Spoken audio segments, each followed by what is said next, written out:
trans influencer Dylan Mulvaney says she has been suffering from sleeping issues since she received backlash over her partnership with Bud Light. And she queried the mental health effects that being called a man thousands of times every day will have on her. She made the comments when she appeared on the Dear Skylar podcast, hosted by trans athlete Skylar Bylar, with the episode scheduled for release on Monday, May 15. Mulvaney indicated that as the trans debate has become more prominent in the U.S., transphobia has become increasingly obvious, and has resulted in a hostile Wild West for trans people. She was at the center of a controversy on April 1, with national headlines for weeks after she shared a promotional Bud Light can with her face printed on it on Instagram. While confessing she had been suffering from sleeping issues, Mulvaney also highlighted the bombardment of hate as a catalyst in her learning the lesson of not wasting time trying to please people. She said, "I remember even in college, just a few years ago, if one person potentially didn't like me it would keep me up at night, and now there are hundreds of thousands of people that do not like me. I still sometimes can't sleep, but in a weird way it has been a blessing to break that people-pleasing mentality, because there's no way that I can win those people over." She added, "If you go back to some of my earlier videos, I was pleading with these people. I was like, what can I say to show them a different part of myself?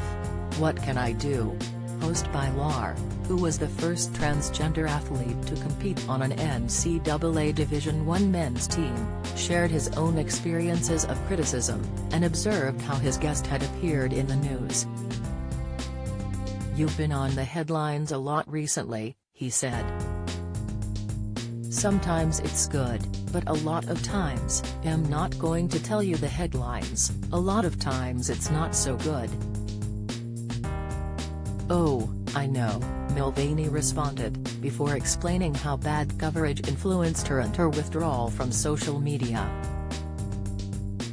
She said, "I've been wondering a lot this past week what the psychological effects are, and will be, of being called a man thousands and thousands of times a day."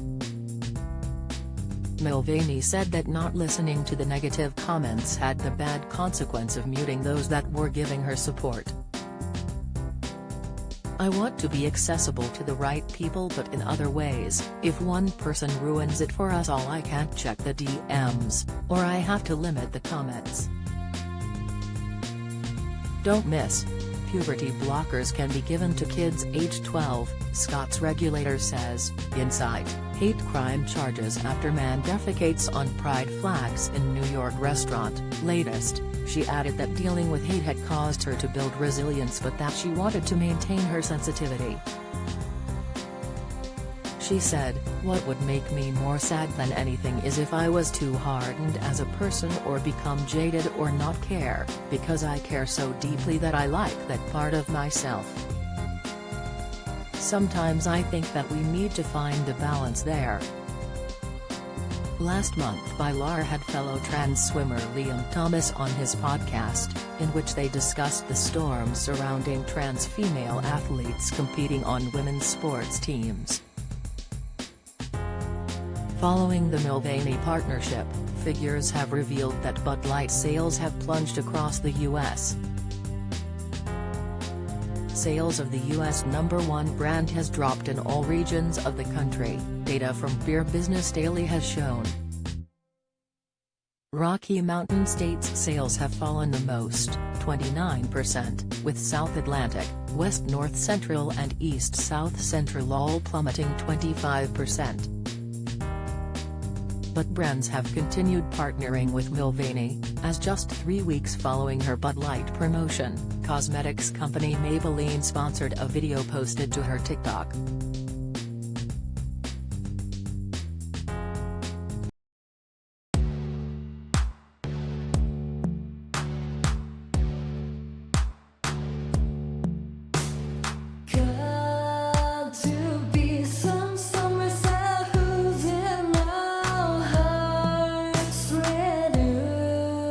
Come home.